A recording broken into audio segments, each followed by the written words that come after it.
Om Swastiastu, Arajang Semang, selamat pagi anak-anakku sekalian yang sudah stay tune dan sudah standby di monitor laptopnya maupun HP Androidnya ya.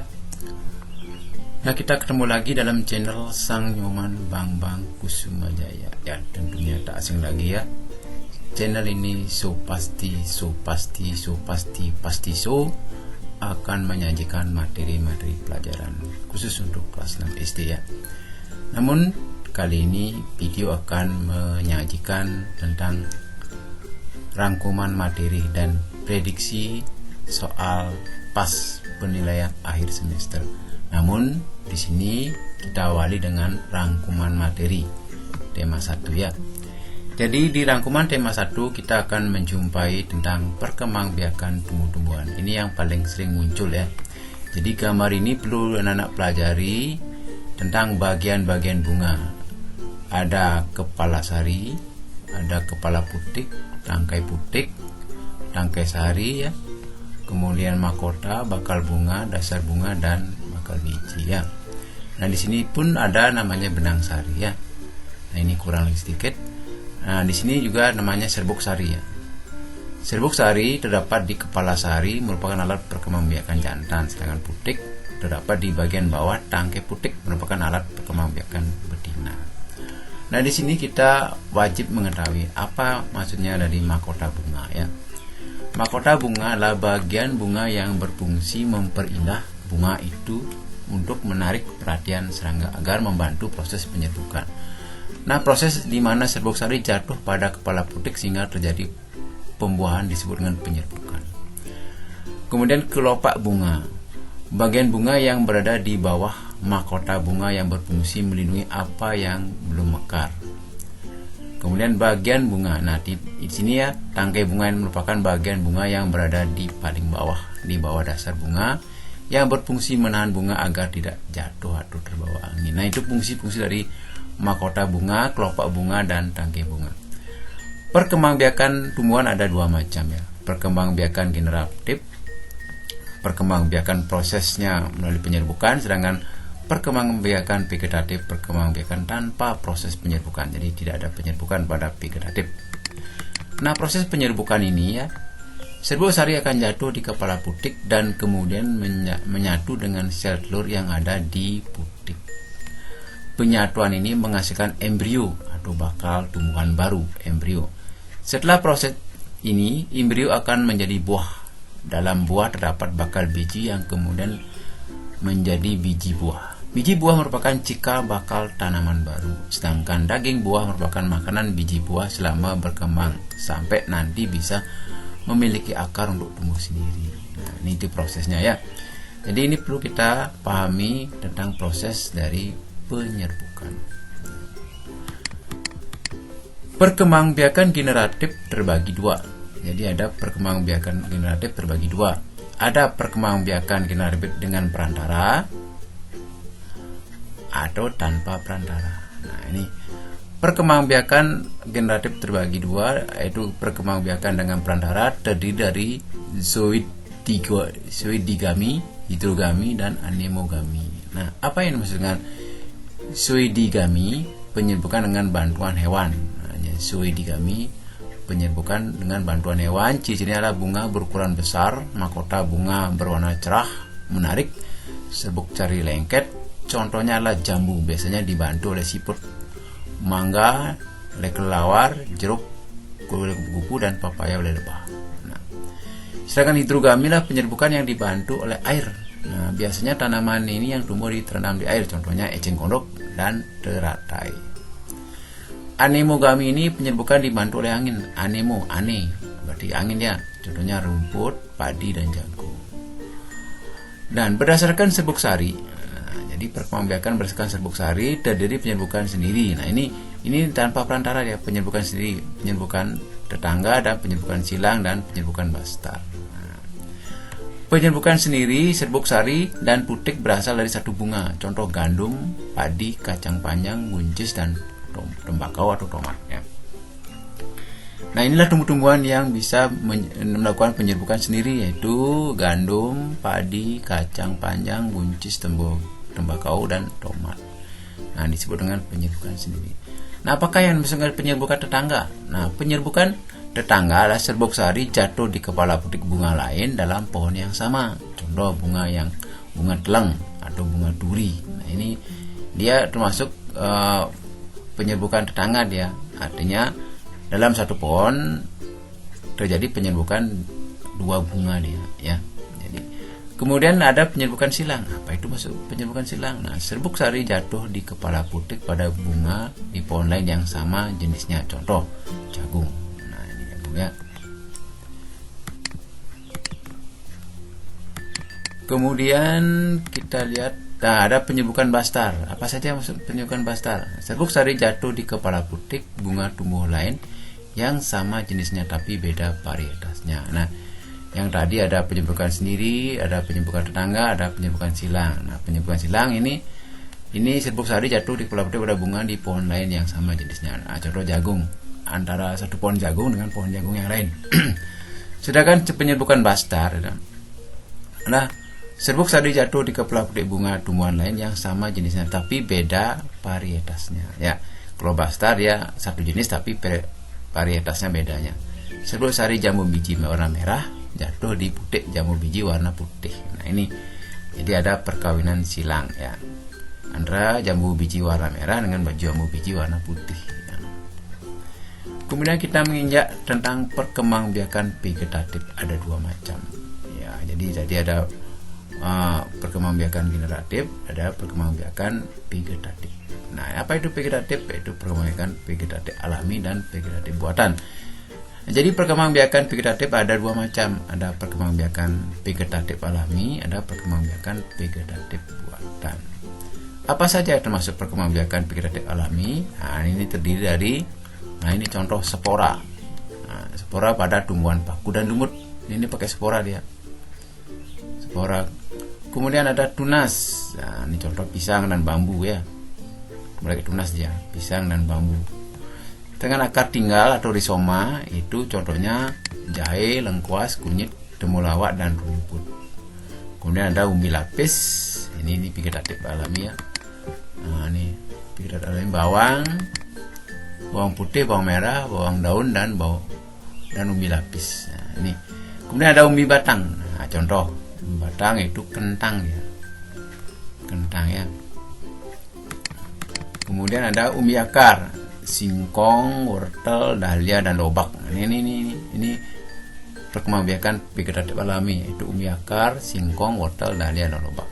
Kemudian ada perkembangbiakan tunas adventik, contohnya cocor bebek. Nah, ini namanya daun cocor bebek, ya.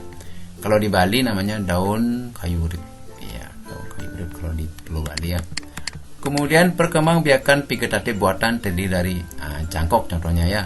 Perkembangbiakan buatan cangkok, yakni dengan membuang kulit batang dan kambiun lalu tutup dengan tanah dan dibungkus plastik sehingga tumbuh akar. Biasanya dilakukan pada mangga, jeruk, dan jambu. Nah, contoh ini cara mencangkok, ya. Kita pilih batang yang sesuai, kemudian kita hilangkan kambiumnya, kita bungkus dengan tanah, kemudian dilapisi dengan plastik, nah, sehingga akan tumbuh tunas baru setelah dia tumbuh akar di sini, ya, tumbuh akar. Cara mencangkok. Kemudian ada cara stek daun. Nah, stek daun ini contoh dari tunas daun, bisa dilakukan pada cocor bebek dan lidah mertua. Ini lidah mertua, ya. Jadi daunnya aja ditanam, dia akan tumbuh dia lidah mertua, ya. Kemudian ada stek batang. Nah, cara bagian batang tumbuh dan dipotong bisa dilakukan pada singkong. Nah, contoh ini singkong stek batang dia, dipotong runcing kemudian ditanam. Nah, biasanya kalau ini gaya miring dia, dimiringkan pada saat dia menanam agar cepat dia tumbuh. Kemudian ada lagi okulasi menempel. Nah, di menempel ini kita perlu mata tunas dia, ya, dengan cara menyatukan tumbuhan yang berbeda sifat dengan menempelkan mata tunas satu tumbuhan ke tumbuhan lain. Bisa dilakukan pada tanaman mangga harum manis dan mangga mana lagi. Nah, ini contohnya. Kita cari mata tunasnya, kita tempelkan mata tunas tumbuhan lain, ya, seperti ini, ya. Kita balut, ya, dari mata tunas, batang pokok disait kulitnya, mata tunas ditempelkan, diikat dengan tali rapiah sampai tunas tumbuh. Kemudian ada cara juga mengenten atau menyambung.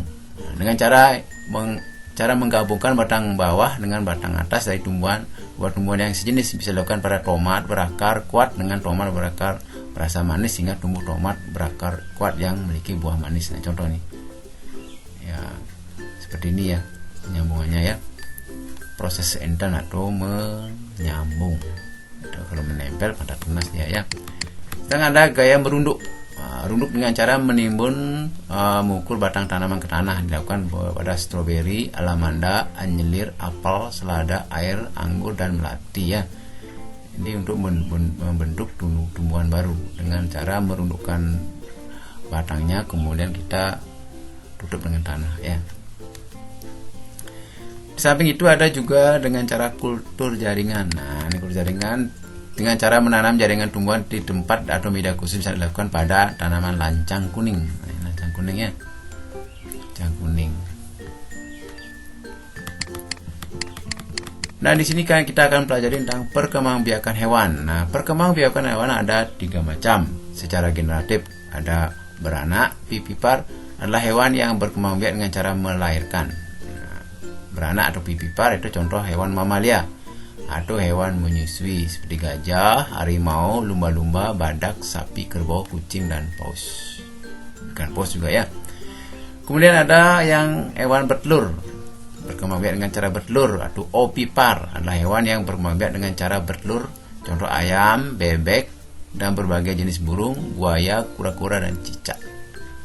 Ya, kemudian ada hewan yang bertelur dan beranak. Nah, apa yang maksudnya bertelur dan beranak? Itu ovovivipar.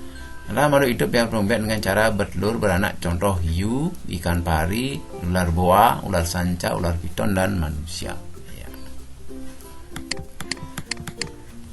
Hewan yang berkembang secara vegetatif tidak melakukan proses perkawinan. Nah, ini kalau hewannya ya, yang tadi tumbuhan, sekarang hewannya itu dengan tunas, yaitu contoh pohidra ya, yang ada di laut. Pohidra. Kemudian ada dengan fermentasi, membelah diri, seperti cacing pipih atau planari dia. Membelah diri, dia akan tumbuh tunas individu baru ya. Kemudian ada lagi nah setelah itu hanya sekian aja materi IPA-nya. Kita akan menginjak tentang muatan bahasa Indonesia pada tema 1 ya. Nah, ada namanya laporan investigasi, adalah laporan yang berisi hasil penelitian, pengamatan, dan penyelidikan harus dibuat berdasarkan kenyataan fakta yang ada. Nah, bagian laporan investigasi yaitu judul laporan, informasi umum, fakta-fakta yang diperoleh, dan kesimpulan. Jadi ada laporan investigasi, laporan yang berisi penelitian, pengamatan, dan penyelidikan. Bagian-bagiannya ini ya, judul laporan, informasi umum, fakta yang diperoleh, dan kesimpulan. Sedangkan apa itu tes investigasi, adalah teks yang menggambarkan objek pada suatu peristiwa secara terinci ya. Itu teks investigasi. Nah, kita juga akan belajar tentang teks deskripsi ya. Jadi teks deskripsi.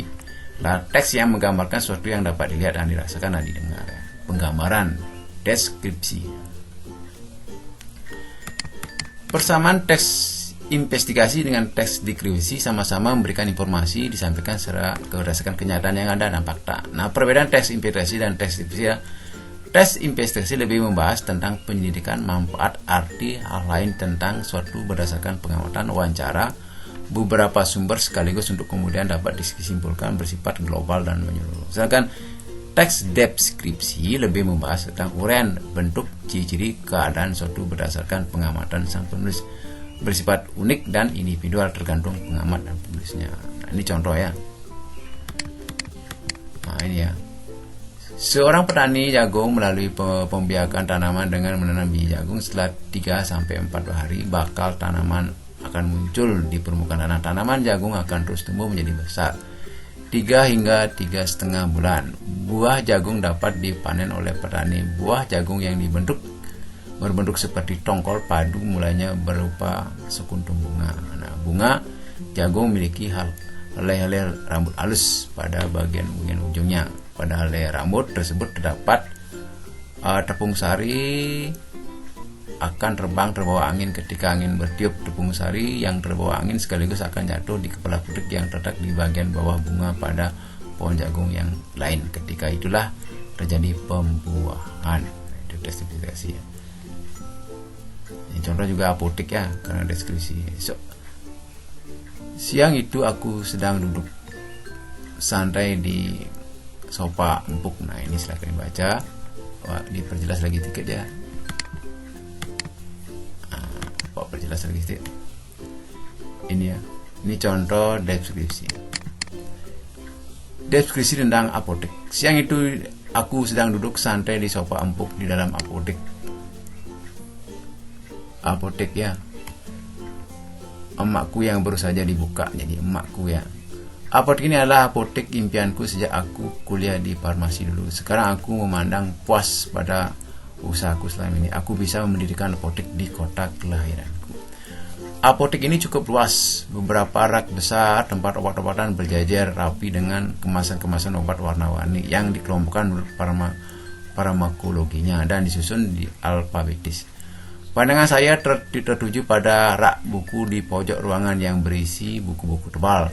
Ku ambil satu buku yang di sampulnya tertulis informasi spesialis obat atau yang biasa disebut dengan kalangan informasi disebut dengan buku ISO. Nah, ISO ya.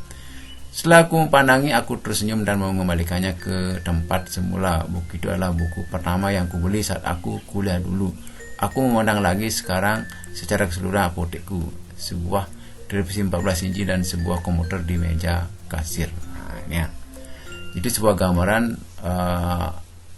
ruangan apotek. Ya, apa saja yang ada ya. Nah, kemudian ada kosakata penting yang perlu kita pelajari di dalam tema 1 ya. Ada konservasi. Apa itu konservasi? Yaitu perlindungan pada hewan langka. Kemudian ada deforestasi ya, pengerusakan hutan. Pengerusakan hutan, bukan hutang ya. Pengerusakan hutan. Jadi deforestasi, pengerusakan hutan. Konservasi, perlindungan pada hewan langka. Kemudian ada pembalakan. Kita sering dengar di televisi ada pembalakan. Kegiatan penebangan hutan secara tidak sah tanpa izin. Itu namanya pembalakan ya. Kalau pembegalan itu perampokan uang ya. Kalau reboisasi, penanaman kembali hutan yang gundul. Fauna, dunia hewan, flora, dunia tumbuhan itu ya. Kemudian setiap paragraf pasti punya paling sedikit satu ide pokok. Nah, ide pokok disebut dengan gagasan utama. Gagasan utama terletak di awal paragraf disebut deduktif. Nah, jadi kita akan belajar tentang paragraf. Kalau gagasan utamanya berada di awal namanya deduktif. Gagasan paragraf deduktif. Kalau gagasan utama terletak di akhir paragraf dengan induktif. Ada paragraf deduktif, ada paragraf induktif, dan ada paragraf deduktif dan induktif. Nah, gagasannya ada dua, yakni awal dan akhir paragraf. Kalimat di mana terdapat gagasan utama disebutkan kalimat utama. Nah, kalimat utama disebut juga kalimat inti.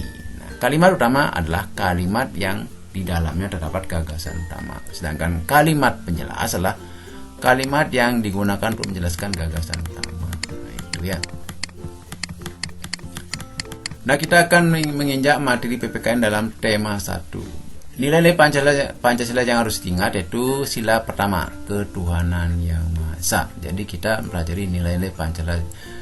Jadi kita akan mempelajari nilai-nilai Pancasila yang harus diingat. Ya, sila pertama, ketuhanan yang Maha Esa. Nah, inilah penerapannya bahwa kita percaya dan takluk kepada Tuhan yang Maha Esa. Toleransi yang perlu kita jalankan, sikap saling menghargai antar umat beragama yang berbeda agama, menghormati perbedaan keyakinan, kerjasama umat beragama, beribadah tepat waktu.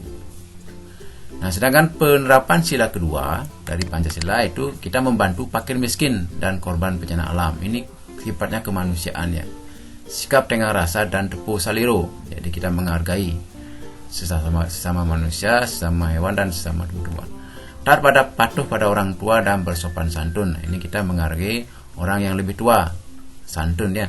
Berani membela kebenaran dan keadilan. Nah, ini keadilan dalam masuk dia dalam kemanusiaan dalam beradab, menjaga kebersihan lingkungan. Nah, ini kan merupakan sikap-sikap yang menghargai alam sekitar dan yang ada di dalamnya ya.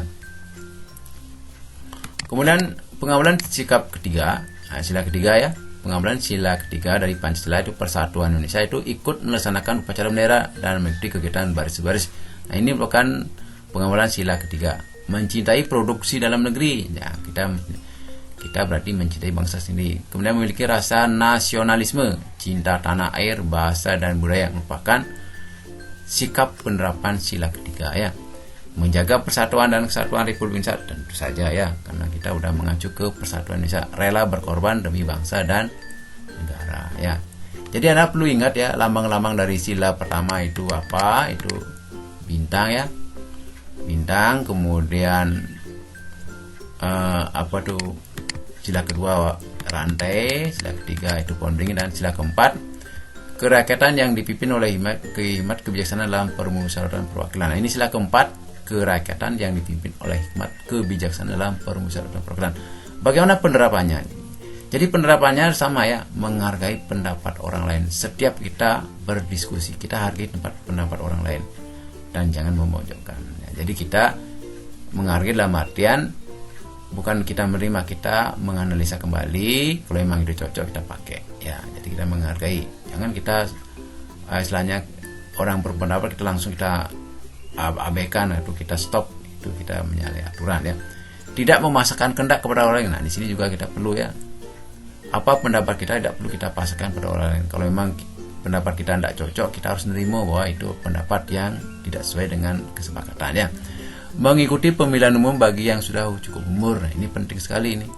Bagi anak yang sudah berumur 17 tahun ke atas harus memilih sebagai pemilih ya.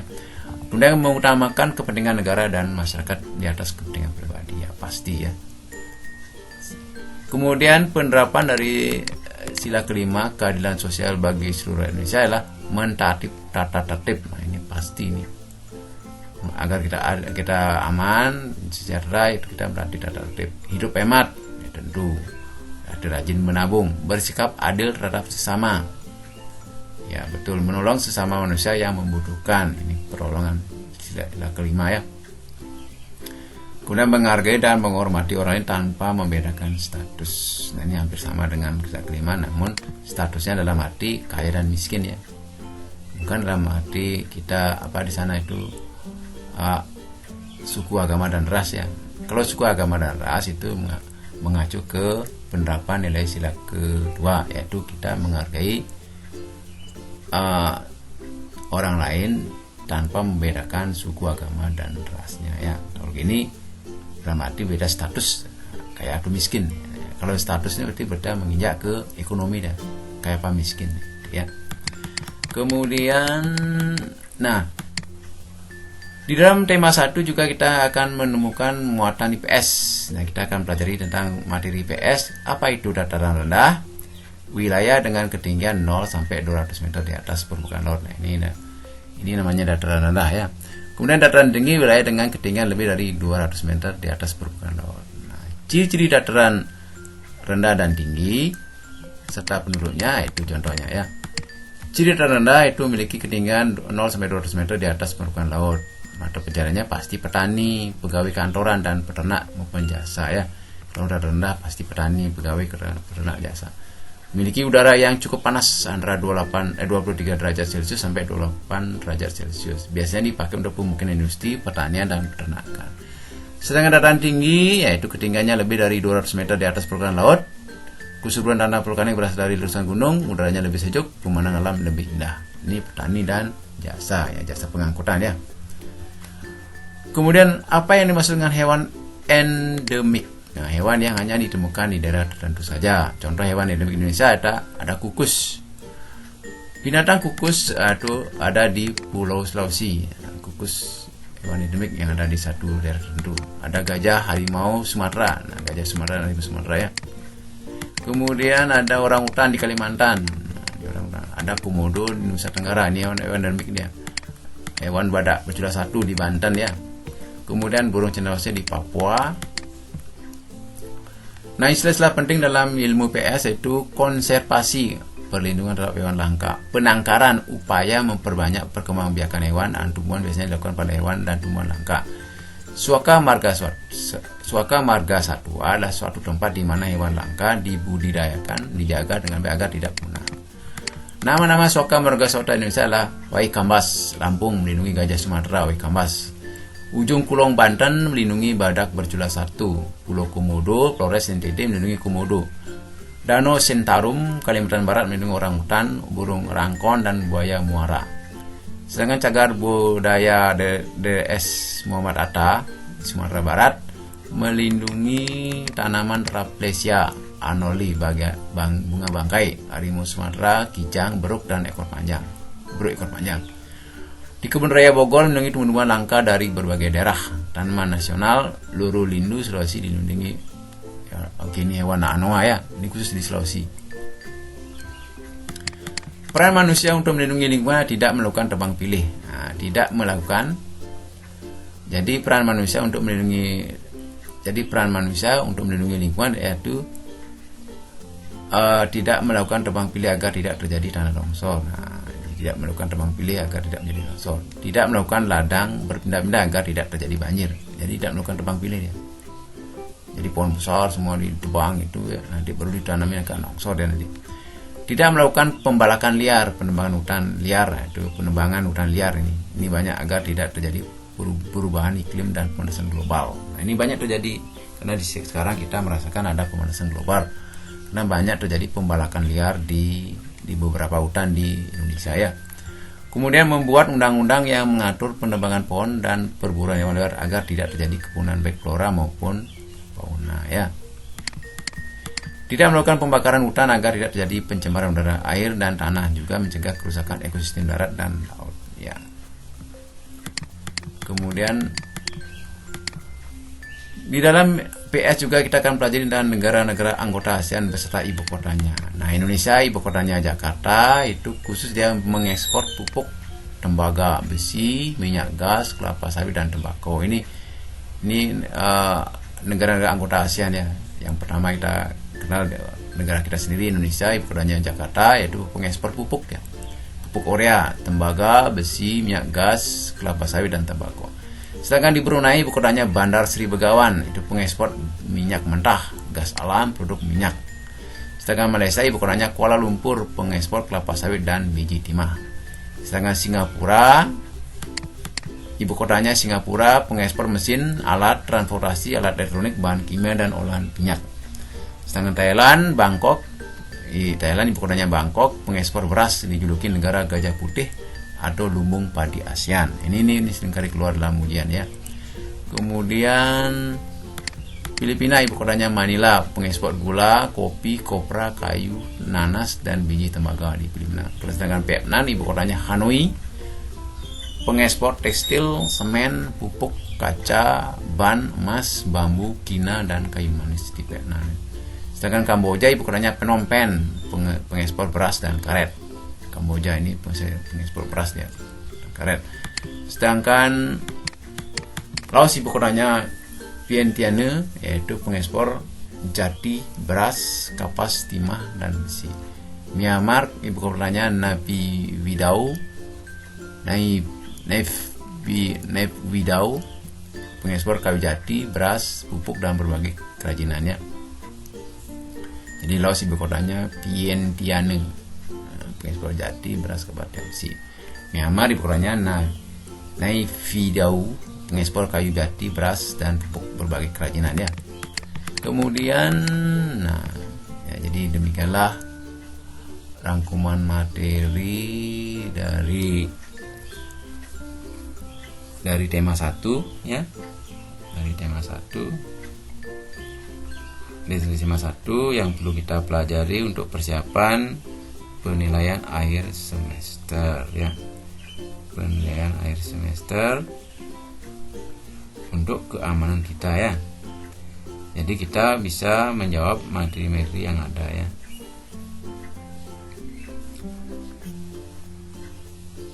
Jadi yang terpenting kita perlu belajar lebih giat pendalaman materi, jadi membaca materi pendalaman ya.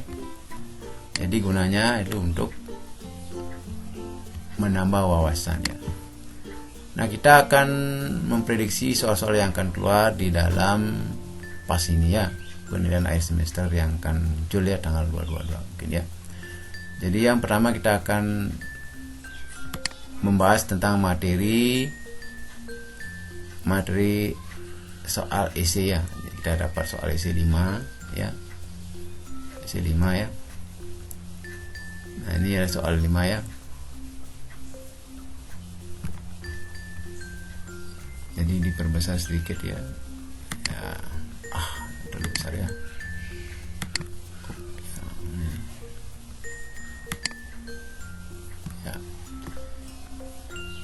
Jadi kita akan dapat soal seperti ini ya nanti ya. Akan dapat soal seperti ini. Sebutkan 5 contoh dari sila. Jadi penerapan Pancasila sila keempat dalam kehidupan sehari. Nah, ini tadi udah dibahas tadi. Contoh penerapan nilai Pancasila sila keempat. Contoh penerapan nilainya ya apa saja. Nah, kita buka lagi. Penerapan nilai Pancasila. Nah, di sini kita buka ya. Tadi kita berikan ya. Kita cari nilai Pancasilanya. Nah, ini. Nah, ini contohnya. Penerapan Pancasila sila keempat yaitu kerakyatan dipimpin oleh iman kebijaksanaan dalam permusyawaratan dan perwakilan ada. Dan 4 yaitu menghargai pendapat orang lain. Ini penerapan silanya tidak memaksakan kehendak kepada orang lain, mengikuti pemilihan umum bagi yang sudah cukup umur, mengutamakan kepentingan negara dan masyarakat. Nah, itu jawaban dari soal nomor 1 ya. Jadi penerapan sila keempat. Nah, silakan dibaca kembali, dilihat ya. Kemudian kita lihat soal berikutnya lagi ya. Hutan menjadi penopang kelestarian kehidupan di bumi. Nah, hutan menyediakan bahan pangan dan penghasil oksigen. Selain itu, hutan juga menjadi penahan lapisan tanah dan menyimpan cadangan air. Jadi penebangan pohon di hutan harus dilakukan secara baik dan hati-hati. Penebangan pohon harus disertai dengan penanaman benih pohon. Benih-benih ini akan tumbuh dan menggantikan pohon yang telah ditebang. Dengan cara ini kelestarian hutan akan terjaga. Apa kesimpulan dari paragraf tersebut? Nah, kita akan mencari kesimpulannya apa ya. Jadi kesimpulannya merupakan adalah suatu ya, silakan dibaca kembali ya, lebih pas jawabannya ya.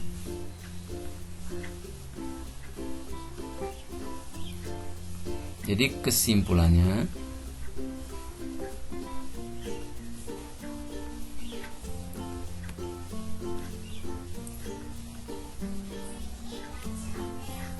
nah, dibaca dulu ya. Jadi kita perlu baca lebih sama. Jadi kita ulang baca ya.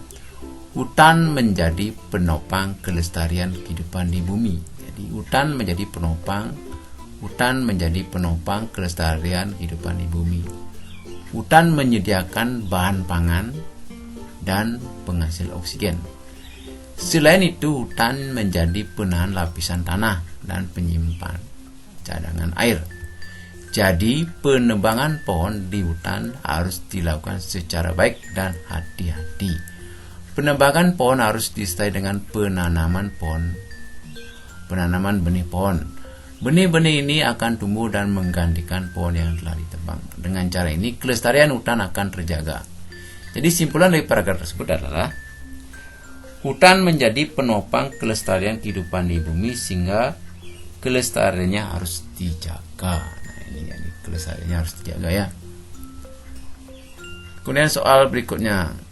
Coba jelaskan 3 cara perkembangan biakan hewan yang kamu ketahui. Nah, ini perkembangan biakan hewan ada 3, yaitu bertelur, disebut dengan pipipar. Salah ya. Jadi 3 cara perkembangan biakan hewan yang kamu ketahui. Yang pertama ada opipar. Nah, jadi opipar itu perkembangan biakan hewan dengan cara bertelur. Opipar bertelur ya, opipar bertelur. Contohnya hewan ayam ya, ayam jenis unggas dan buaya, ular dan kadal ya. Kemudian ada pipipar. Nah, jadi perkembangan biakan hewan dengan cara beranak.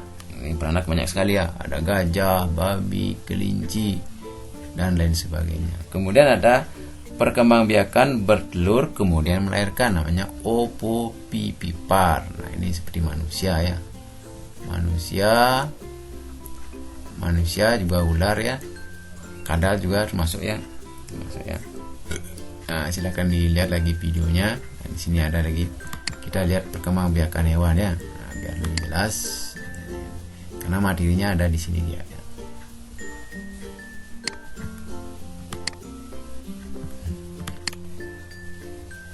Nah, ini ya. Jadi yang tadi perkembangbiakan hewan ada 3 macam secara kawin ya. Yang pertama tadi Bapak sebutkan bertelur, ovivivar ya, contohnya ayam, bebek, jenis burung, buaya, kura-kura dan cicak ya. Sedangkan hewan yang berkembangbiak dengan cara melahirkan yaitu gajah, harimau, lumba-lumba, badak, sapi, kerbau, kucing dan ikan paus. Sedangkan hewan yang bertelur dan beranak yaitu contohnya hiu, ikan pari, ular boa, ular sanca, ular piton dan manusia. Nah, ini jawaban dari soal nomor 3 ya. Kemudian kita buka lagi soal berikutnya.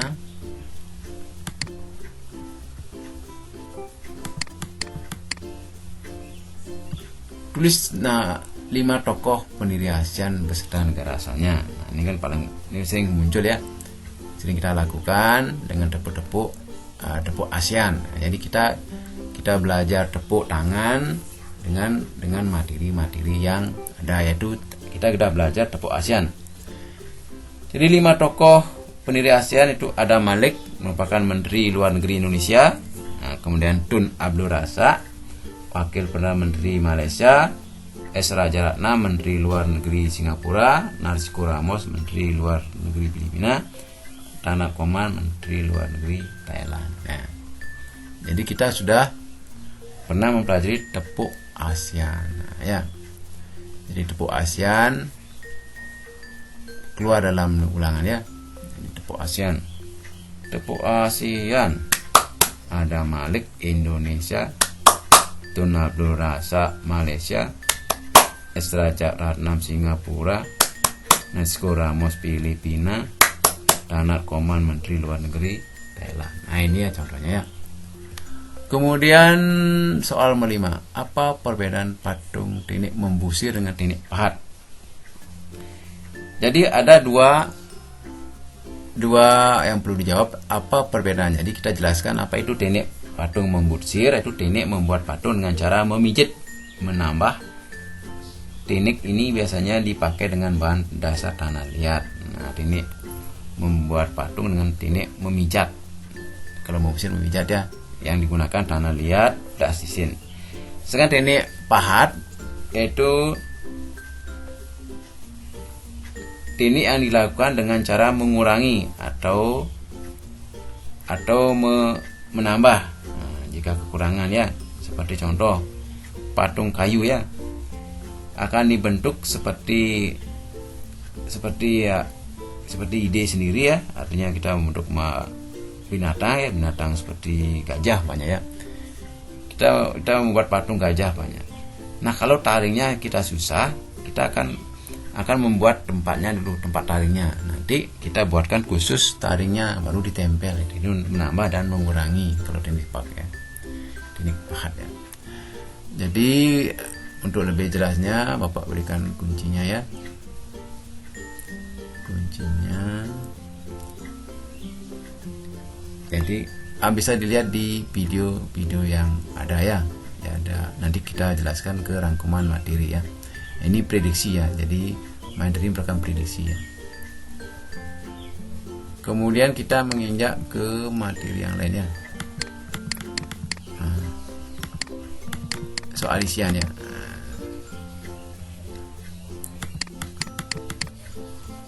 Di sini ada soal isian ya. Setelah 3 hari biji kecambah mulai tumbuh. Nah, kalimat tersebut merupakan contoh jenis teks laporan. Laporan apa? Nah, kita teks laporan pengamatan. Jadi selama 3 hari kita melakukan pengamatan. Jadi kita buat laporan. Jadi biji kecambah mulai tumbuh. Nah, hari pertama, hari kedua sampai hari ketiga. Kemudian perhatikan kerangka laporannya. Ya.